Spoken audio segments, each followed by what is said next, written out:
Sometimes it takes 4 or 5 seconds. Okay, everybody. I have Daniel Gutierrez. We're having a live conversation, totally unscripted. Don't even know what we're talking about yet. But he and I met. We met on LinkedIn. Is that right, Daniel? I think we met at a Crane event or Crane dinner Oh, last year. nice. In SoCal. Yeah, exactly, San Yeah, Diego. that's it. Yeah. Well, nice to see you again. And we've interacted a bit on LinkedIn. I think we have some shared philosophies that maybe we can get into today. Yeah. But first, why don't you introduce yourself just a little bit? Um, yeah, go ahead. Sure. So I'm founder and CEO of All Real Estate. We're based in Southern California with headquarters in Newport Beach, offices in San Diego and LA, and we manage properties across Southern California, as well as also doing brokerage, some syndication, like in-house construction, and some other things around the real estate industry. But I've been doing property management now for around 10 years. Started with my own portfolio and then started growing from there. And yeah, now we're Allview. Nice. I started as a landlord myself first, also, and didn't find the level of professionalism care that I wanted in the management of my properties, maybe similar to you. Yeah, So, that's exactly how it happened. I was had a pretty significant portfolio that I was buying after the crash. Originally started out in the medical space doing medical devices, and I was sitting in grad school one day in class, and my professor mentioned that after a large enough portfolio, you have the resources to have in-house management. And I'm like, why don't I do that? Because I wasn't very happy with my managers, and brought management in-house, built a company around it, and then started going from there. fantastic. Well, I was snooping on your LinkedIn feed right before we got on this call, and oh, who Benjamin? Oh, we love you too, Ben. Um, we you just met Dr. Benjamin Hardy, and man, Yeah. am I jealous. So I was actually going to text you and flaunt it, but I realized I don't have your number. And I don't know if you remember, but you were asking for book recommendations on one of the platforms. I'm the one that mentioned 10x is easier than 2x, and you took it and ran with it. We did it. Yeah. So I saw that, and I'm like, oh man, Mark's going to be so jealous when he sees this picture. Super jealous. Man, that's awesome. Well, jealous in the best way. Was that an entrepreneur organization event? Correct. Yeah, Okay, so you're a member of EO also. I am. Are you? Yeah. Yes, you and I share Yeah. that in common as well. Yeah. Yeah. Very cool. Well, do you want to share a takeaway from meeting? Did you see him speak? Like, what was that like? Yeah, no, it was a super intimate event. It was our Orange County chapter. There's probably about 100 of us in a small, semi-small room. I sat in the front row, well, the front table. I went and introduced myself prior, literally like fangirled. I'm like, hey, man, like I really love your books. You've changed my life. I tell everyone about them. My company has a book club. We're actually reading The Gap and the Gain right now, and I'm like, I really appreciate all you're doing. And he was just such a nice guy, so warm, so welcoming. And it was awesome. So one of the biggest things, I haven't read his new book yet. I started it, but then got sidetracked with some of the other book club books I'm in.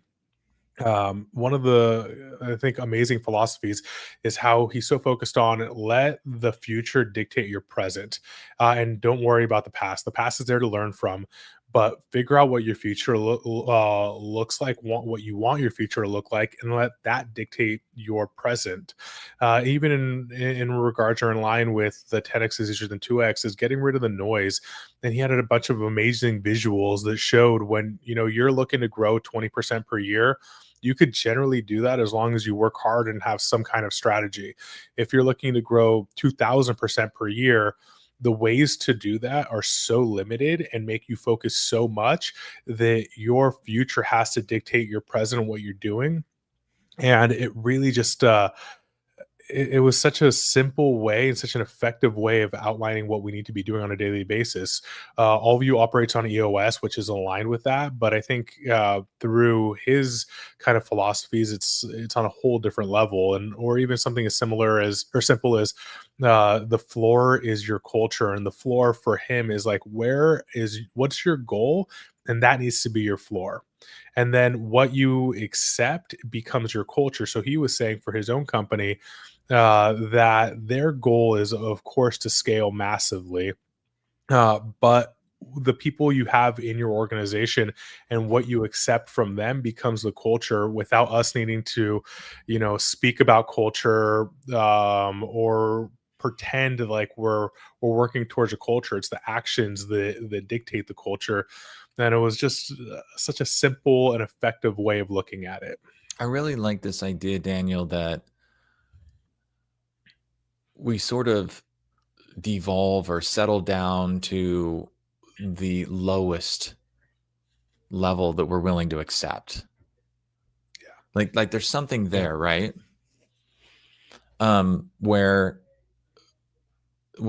part of what I heard you just say is our culture is influenced, or what we're willing to accept becomes our culture. Is that how you said that? it's exactly what happened. Yeah.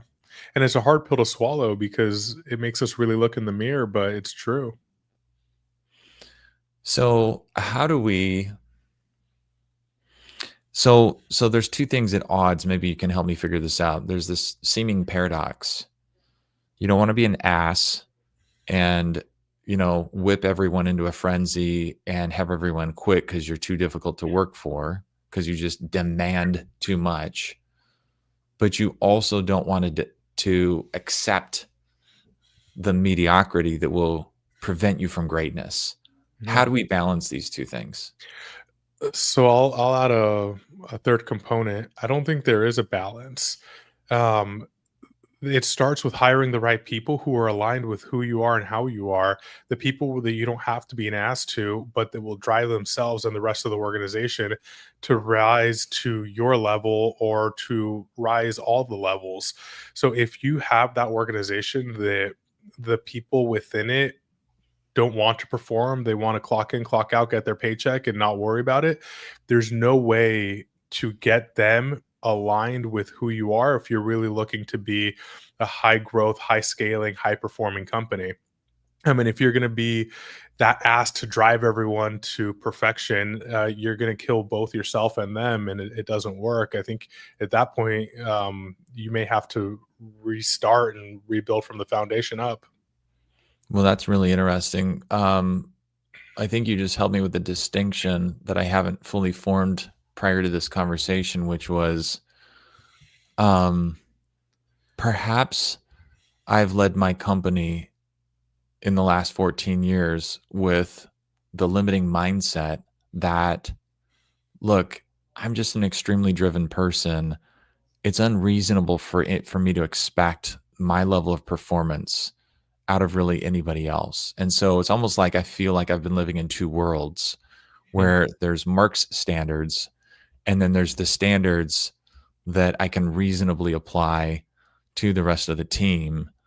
And I've sort of watered down my intensity or my passion or my drive or my exactness standards to maybe in a way sort of turn over the control or that floor to what's reasonable that everybody else can do. And what I'm hearing you say is you don't have to do that. Yeah, Mark. So, I appreciate you saying that, and I think it's very vulnerable of you to do so. I was in that position last year and the years prior, so much so that I started trying to figure out how to lower my standards and be okay with less than what I was wanting and expecting, because I thought I was the problem and that I was unreasonable, like so much so where psychologists or therapists, I don't know what they were like, maybe you have OCD, and I'm like, oh, maybe I do. But I was going down that road of trying to figure out how do I become okay with lowering my standards and my expectations, because it's causing a lot of pain for myself and my team, because there's just a lot of friction, and I spent a lot of time trying to do that, and I was beating my head against the wall. We implemented EOS, which was super helpful, but another component is we implemented something called Culture Index. I don't know if you're familiar with that, but it's like disc on steroids is the best way to describe it.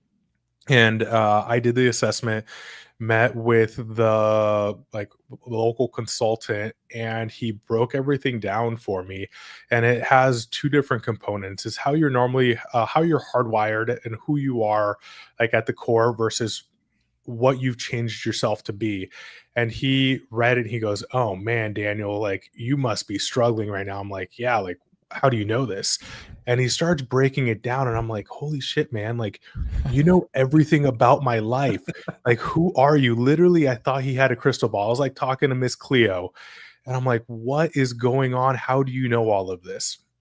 And he starts telling me about myself and about who I've become. And he broke it down of like, "Hey, look, like this is who you are. You need to find the people that allow you to operate in your, your unique ability and surround yourself with them." And we from there we went through and we did the culture index for the rest of our team and figured out that like I was very different. He said, he goes, does anyone on your team ever say that you're driving the ship and everyone else is just along for the ride? I'm like, literally, my controller last week said that I'm driving the ship and everyone's on a dinghy trying to catch up.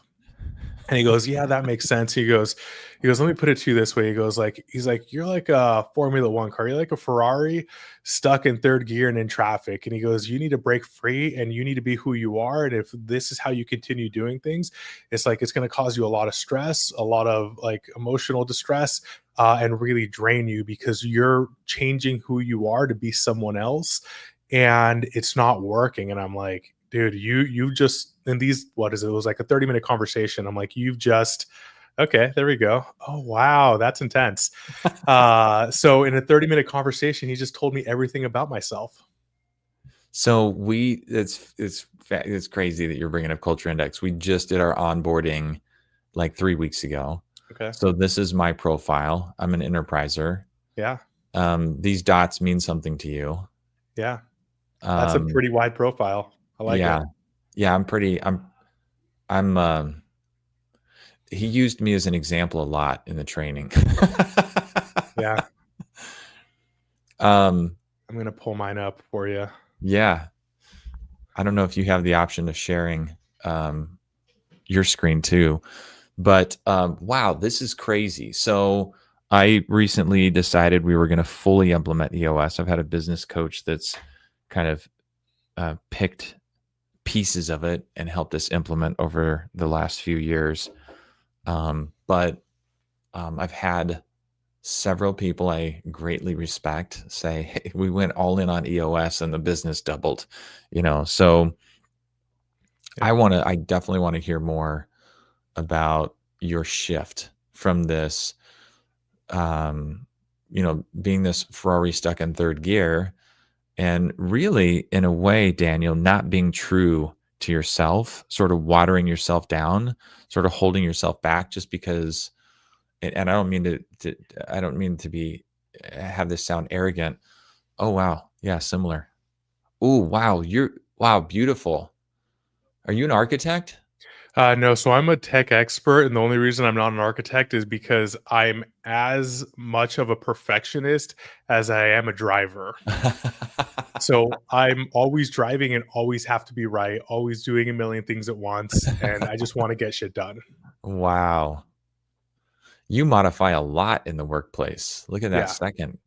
No, it's literally I'm opposite of who I normally am or who I should be. Wow. So that was causing a lot of stress, but you had such high drive that you could handle that, right?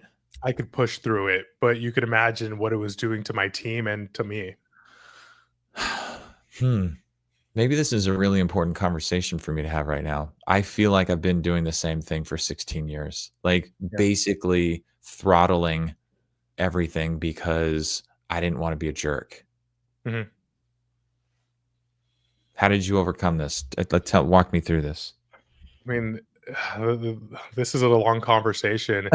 So we implemented EOS. We went all in. We did the people analyzer. Are they the right person in the right seat, and do they have the capacity to do it? Get it, want it, have the capacity to do it. Mhm. And then we added this science into it in regards to really understanding who they are, and how they could succeed, and started realizing that we were asking some people to do things that they were not hardwired to do and asking them to really change who they are to meet the company's expectations. That's a And it big wasn't ask. yeah, it Yeah. wasn't working. It wasn't working for anybody. And then through EOS, we also found that there was some people in the organization that were not the right people, and we had a lot of change. Actually, funny enough, we did a podcast this morning with our EOS implementer, and one of the things she said in our first meeting, she goes, "It's not abnormal for for a few people or almost no one in this room to still be here at the end of the year." And everyone's like, "Holy Wow. shit." Yeah, but we're You what, weren't 9. afraid that, like, everybody was gonna walk out at that point? Like, you were just No, I mean, it is what it is, and to a certain point, like, it almost needed to happen. It was difficult, but super important, and the right people we're 9 months in, the right people are still here, we're still growing, we've brought on a lot of new people using Culture Index as first and foremost of who's naturally suited for the role, and then from there, how do we bring them on board in a place where they're actually going to be able to succeed and help the company succeed, and of course still gauging for culture, for education experience, all of that. But we have, I think, at least in my opinion, a 360-degree approach and a much more comprehensive approach to how we do things, as opposed to having an interview saying, "Yeah, this person seems nice. They seem friendly. They have some property management experience. They have some accounting experience. It'll work out." And it didn't. It didn't work out at all. But also, too, for me, knowing that like I'm a pretty intense person. I want to drive. I want to grow, and I want to not only surround myself with people who also want to do that, but also I want to be reason or like I guess reasonable and responsible and um I guess accommodating to them and not putting people around me who are never gonna survive. interesting. And you found the people. I found the people and I'm still looking for more. Yeah. Fascinating. Super, super cool. Yeah. That gives me a lot of hope. That's awesome. Yeah. Um, I heard somebody say from 0 to 1,000,000, your problem is product market fit. From 1 to 10,000,000, it's just people. It is. It's the who, not the how, and I'm assuming getting to know you a little bit, you'll drive to the 1,000,000 and through the 1,000,000, but you can't do it you can't go beyond that by yourself, especially in property management. It's just so demanding. So we're 2.3 million right now, and then I started a sister company a couple of years ago that's home services, remodeling, and plumbing, and that's at a run rate of about 2.5 million. But we have plateaued at 2.3 million for almost 2 years now. Mhm. Um, Actually, you losing units down from 610 to 580, and I'd be lying if I didn't say that it's it's hard for me to see that. That is Yeah. not the outcome I'm expecting. That's not. I won't tolerate that. We've got to move Yeah. beyond this plateau, and I'm trying to be patient. I'm trying to stay focused on what matters most. It is who, not how. And so that's why I'm very intently looking for an architect number two right now to Mhm. join the company. Yeah. I mean, I could chat with you all day about that. We got to 1,000 units in a little under 5 years, from 0 to 1,000, a little under 5 years, and then I thought we were just gonna keep going, and then we plateaued. We would bring on a ton of units and lose a ton of units because the people that we had on the team, it wasn't working. Our processes weren't working, and we had a lot of people trying to do the same thing that we were doing at 100 units, at 200 or 300 units, at 1,000 units, and it wasn't working.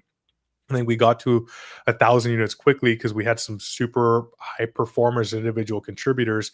But once you have to evolve from being an individual contributor to a strong leader, it was a really painful process that not many of us survived. Um, What do you mean so not many of us survived? Are you talking about your team as people were metamorphosizing, or you're saying as an individual, most yeah, people can't go through that change? both. So some people don't want to, a lot of people can't, and then some people won't. And they have to be honest with themselves and what kind of organization they want to be a part of. But it's not easy to transition from an individual contributor to a strong leader and having to reinvent all of our processes. Because I see all the industry newsletters and everyone talking about like the different grow or like the different stages of growth and what you need to do. Like we blew past all of those super quickly, and now we're like 1,000 units, a little like 4 years into the current structure of the organization, doing third party management, and we had to shift very quickly. But not everyone wanted to make the shift, not everyone could, and I felt myself forcing it down people's throats. And them just telling me what I wanted to hear without actually doing the action.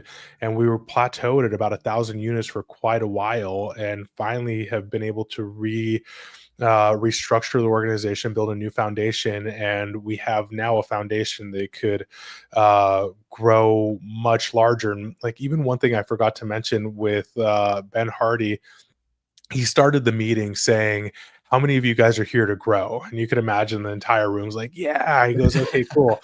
Now, how many of you guys are here to scale?" And everyone just went silent. And we're like, "What do you mean? What's the difference?" And then he broke down the difference between growth and scaling. He goes, "Growth is that 20% growth. You guys could do that by accident as long as you're not terrible." He goes, "But that 2,000% per year growth," he goes, "that's scale. That can't be done by accident." And it's just like, holy shit, you're right. And then we went really deep into how that works. And as you're going through Culture Index and EOS, it'll break all of that down, but you need to have people aligned with you and with that, who are the right people in the right seats, who get it, who want to do it and have the capacity to do it, and who share that vision, because it's not easy, but it's much easier than continuing the same, I guess what you said, quicksand is a lot of us had to go through in the past. So, Daniel, what would you say to someone earlier in the journey than where you're at right now who says, "Man, I know it's who, not how. I just don't have the money to hire a leader right now." And if I don't know what leader to bring on next, and I don't have the money for them. I feel afraid that I don't have the money for that leader. What would Yeah. you say to that? I mean, it's a difficult topic. It's an investment. It's not just an expense.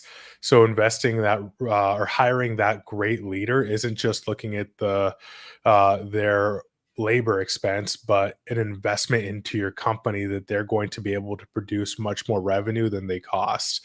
But it's all about the who. And I think we live in a very unique time where there's so much technology and AI that help us really eliminate lower level costs, which allow us to redeploy capital on more important things. But even then, overseas remote team members, fractional executives, that if there's a will, like there's a way to do it, and it might not be right now, but if you have that plan to say, "Hey, I need to get to 500 units in 2 years. I need a really strong controller. I need a really strong integrator. What's that going to look like?"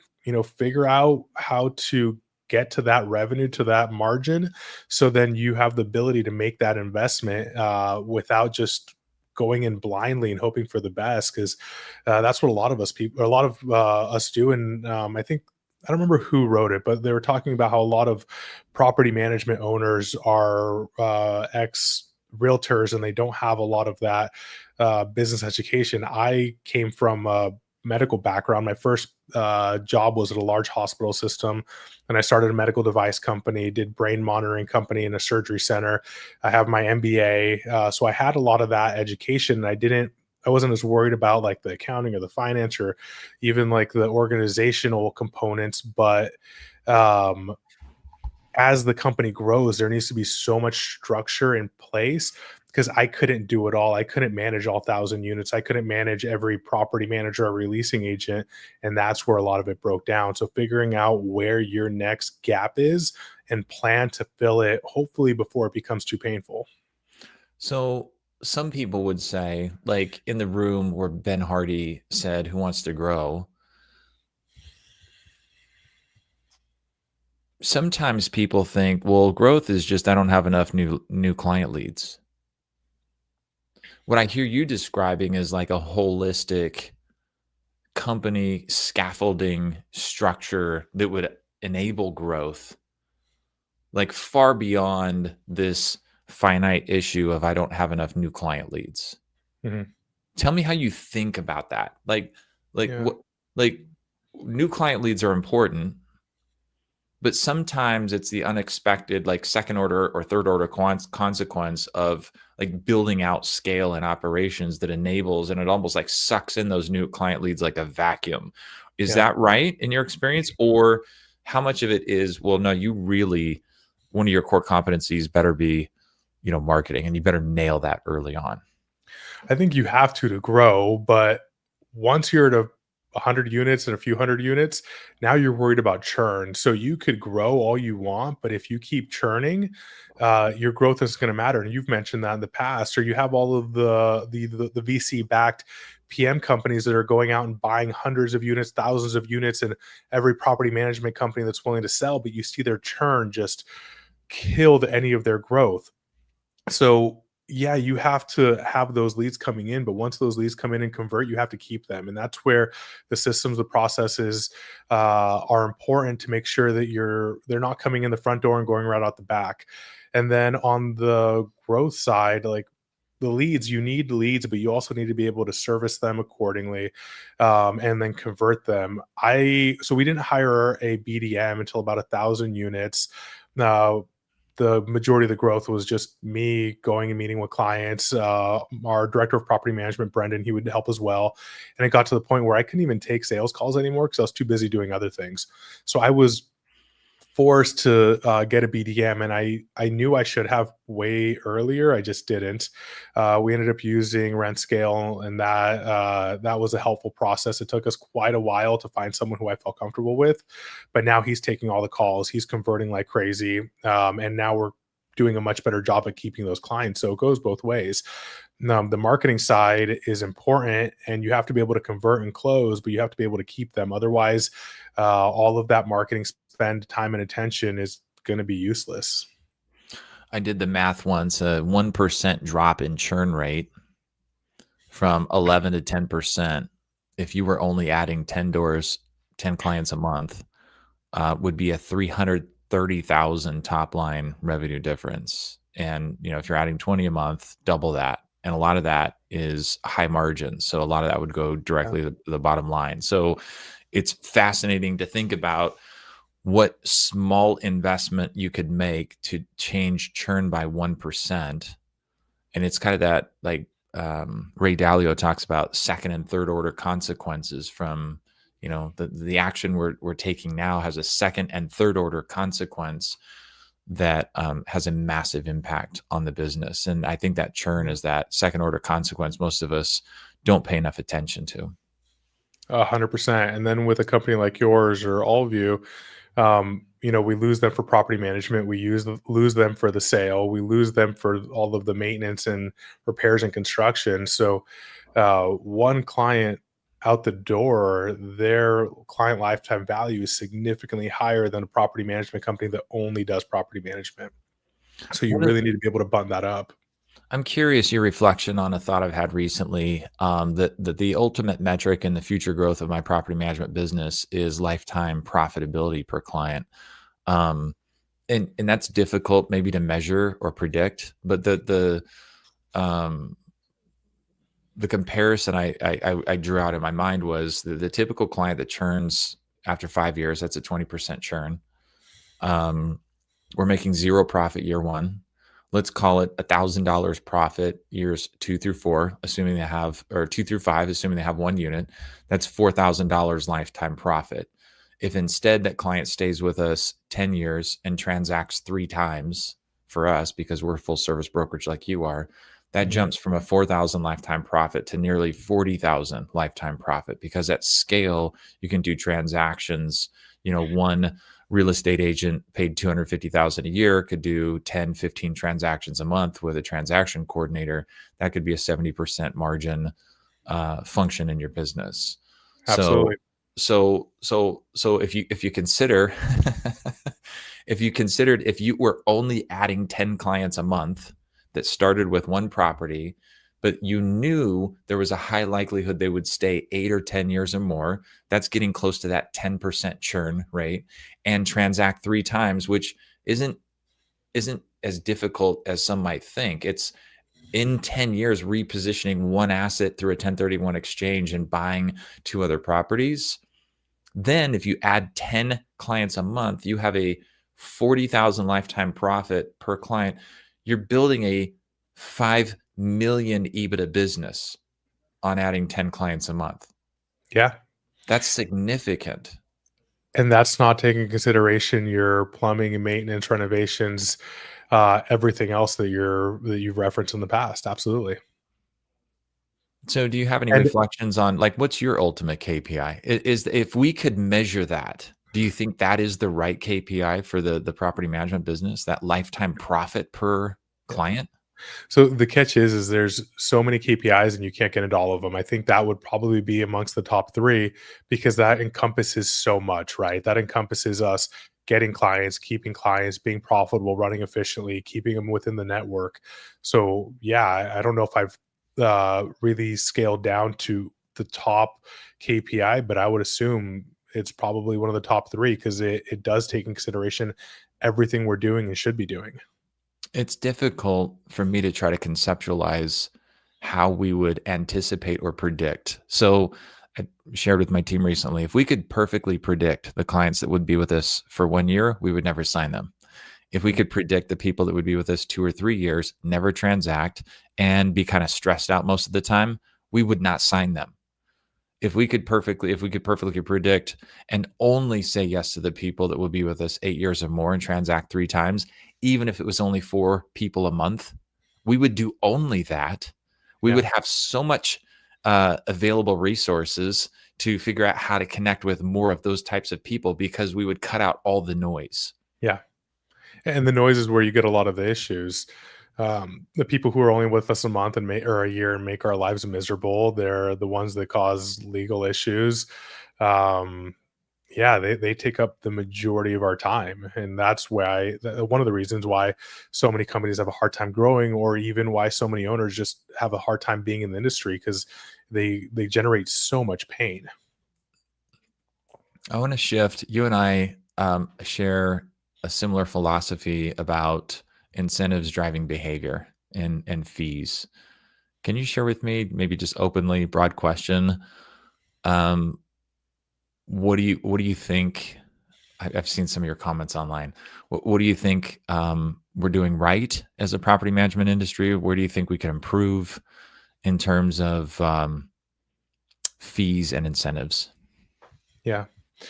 So I think the property management industry, one of the big things we're doing right is we're getting better. We're doing things better. We're being more conscious for the most part and trying to have a better reputation for the industry. I think for a long time, property management was known as kind of just rough industry, not great, not a great reputation for poor service, more of just collecting money and never really doing anything. And I think there's a lot of really great leaders, you being one of them, they are vocal about us stepping our game up and being just much better stewards of our industry and our reputation. So that being said, I think for a long time, and you and I briefly discussed, is like the fee maxing aspect, where the general industry was trying to push charging anything and everything possible with the rationale that if the market bears it and the market pays it, then it must be okay. My philosophy has kind of been the opposite the whole time. Just because the market will bear something, or you or perhaps forcing people to pay, doesn't mean it's okay.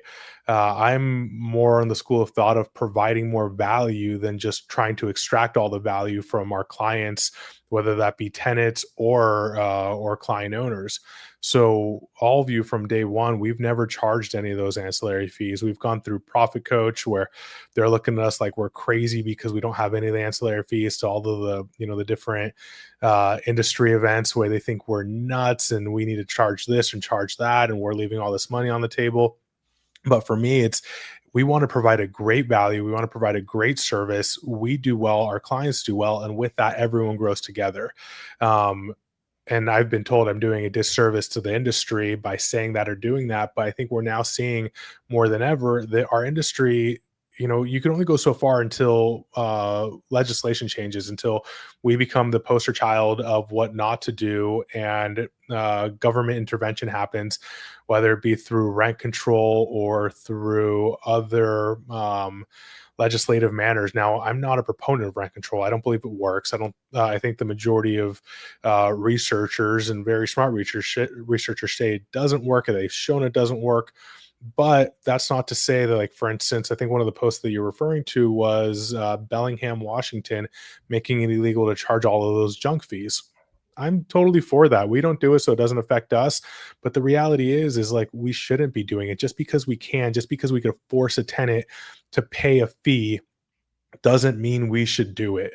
The market will adjust over time, and whether that's through people not refusing to pay it, and sometimes they can't because we control a certain component of the market, or then city governments, municipalities, states coming in and saying you can't do this anymore, and that's the point where we're getting to a lot of places, and we could be pissed off and post about it, but the reality is it's a consequence of our own doing. And I don't believe in it. And I think you share similar beliefs. I'd love to hear more about that. But we need to be doing the right thing as an industry for our clients and for our tenants, not just charging things because we can and because it pads our pockets. That's a very short sighted, myopic way of looking at it and doing business. And it's going to hurt us in the long term. I think we've painted a target on our backs. I mean, it's an easy win for politicians and regulators and litigators to to go after the big rich landlord and the unscrupulous property manager. So I think that's already the environment that we're in. Um, but let me push back a little bit just to tease out this idea. The counterpoint is, Daniel, it's America. We should be able to charge whatever we want, and consenting adults are the ones that choose whether they want to engage in business with us. Mhm. I made the argument one time, like, we're in property management, we're leveraging the scarcity of the asset that we have stewardship for, and piling on fees that nobody would agree to. That helps us, but it hurts the resident and the owner. And then the pushback I'm getting is like, it's a free market. Go rent the property down the street. Mhm. What do you say to that? We're absolutely right. It is a free market. It's America. We could do whatever we want, but we have a bit of a monopolistic, I think, control of the markets that we're in, the properties we have. Sometimes people don't have the ability to go rent the property down the street, or perhaps the property down the street is also managed by that same management company or a similar one with the same philosophies. So yeah, it's America. Do what you want. The market will bear it, or you're going to force the market to pay it. It doesn't matter. But guess what? Over the long term, we do paint that target on our backs. Legislation will change. And when it does, we can't be the ones complaining that, oh no, this is unjust, unfair, when we're the ones that caused it. It's like we started the fight. If we get punched in the face, we shouldn't be complaining that someone punched us back. Yeah, that's irrational. The other thought I have about this is, when you load a lot of fees on the resident. I have a provider in my market that I won't mention. They make over $200 a month in fees on residents, which gives them a high incentive. A lot of those are front loaded, so there's a high incentive for turnover, profit motivator. There's a high incentive for lots of maintenance of the property. There's a high incentive for residents to pay late. There's a high incentive for residents to move in and sort of be forced into a security deposit alternative fee program that's not optional. Um, and these incentives are all contrary to the owner's long-term best interests. When I point this out, the naysayers or the people that would argue with me say, wow, you get to, it's really condescending, Mark, for you to decide that you're that the landlords are so ignorant that they don't even understand the unintended consequences of these fee structures. So you're going to police that. You're going to make it so they can't choose to engage in business with the property manager that does these things when really they're a willing participant. And my answer to that is yes, the landlord is the one losing. The resident is also the one losing. The residents modify, they're voting with their wallets for a property they can afford. They're going to pay, the landlord is going to net less. The same competitor in my market lost a property to us a couple years ago. The client complained that they'd been on the market for over 3 months, no applications. We marketed the property at the exact same rate, got it leased in under 30 days. I believe it's possible that the differentiator was we weren't loading lots of fees on the resident. Yeah, So the owner is taking less fee, less revenue. Property managers in a position of information asymmetry and expertise and can blame the rent that the owner ended up getting on the market, can blame the fact that residents are cycling out every year on bad tenants, can blame lots of maintenance on this is just how the business goes. But you and I think we know better that the policies, the fee structures, and the behavior of the property manager has a massive impact on all of those elements.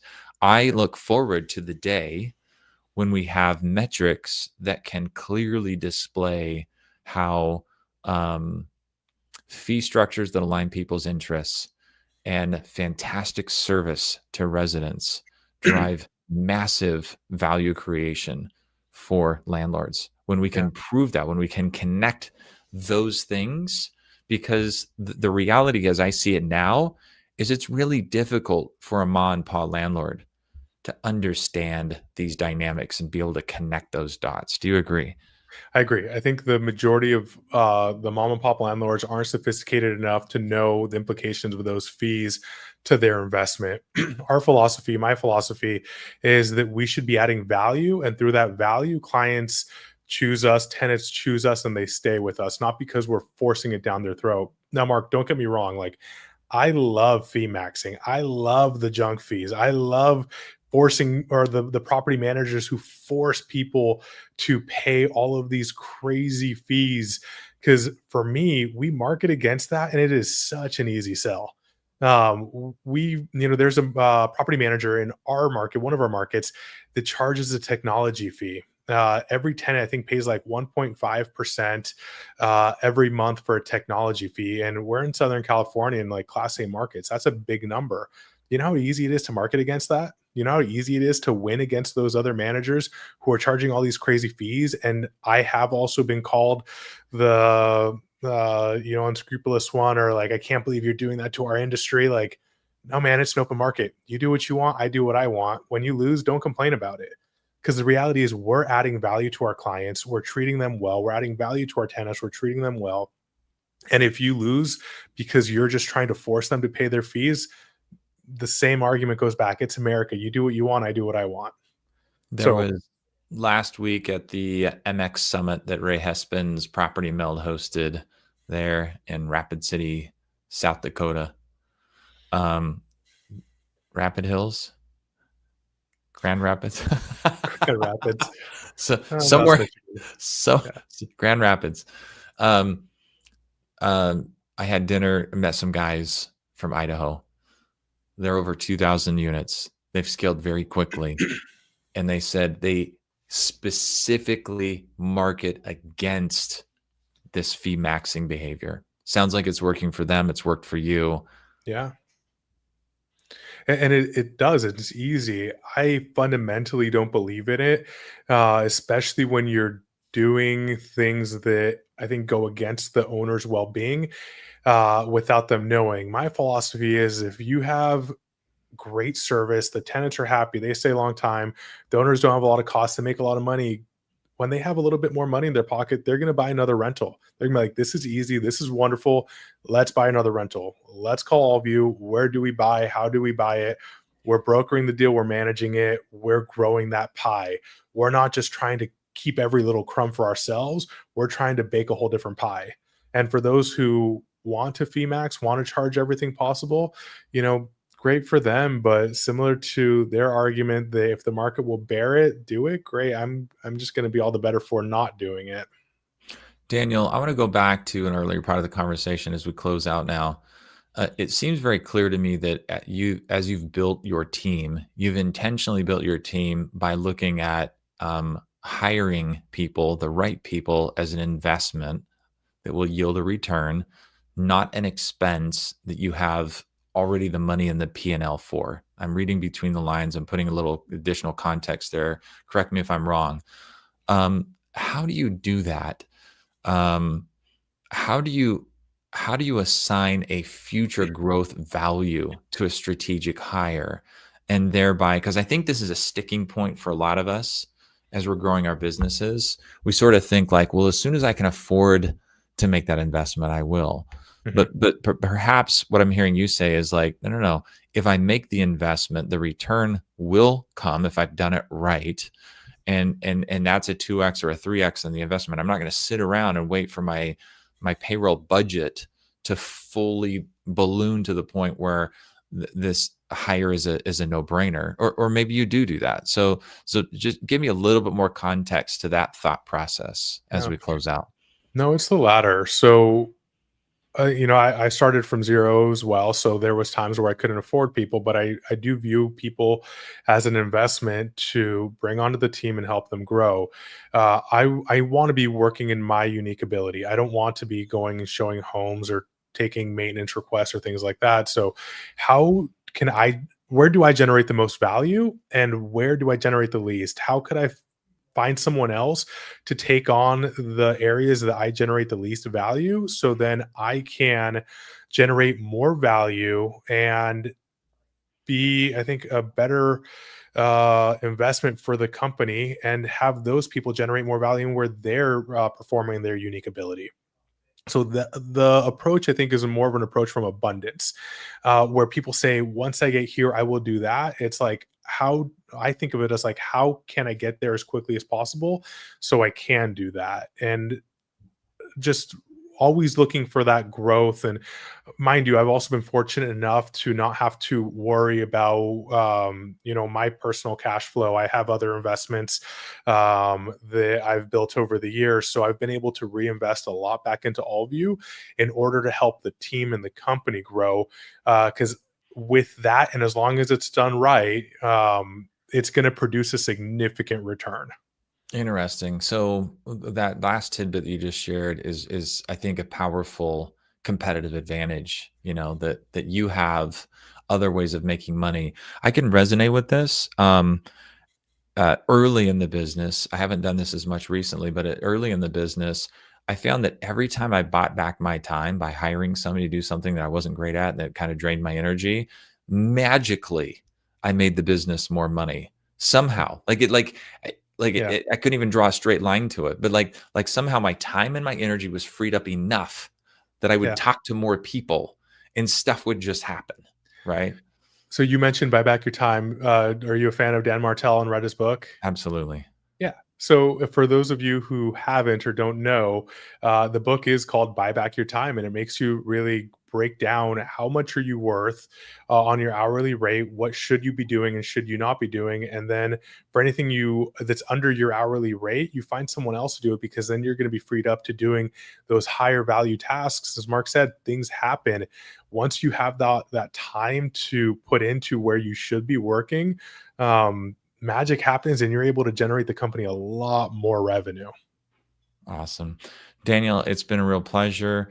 I salute you as a ethically driven, very smart, hard charging property manager in a difficult market. Really love what you're doing. I'm so glad to be, kind of on the same journey with you, and definitely appreciate your time and hope to see you maybe as early as next month at NARPM National if you're going. Well, thanks, Mark. It's been a pleasure seeing you, and really pleasure being on this recording. And I love what you're doing. I think you're a true inspiration, and hopefully, more of us.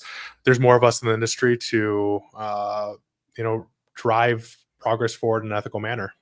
Awesome. Love it, Daniel. Thanks so much for your time today. Alrighty, take care. Take care.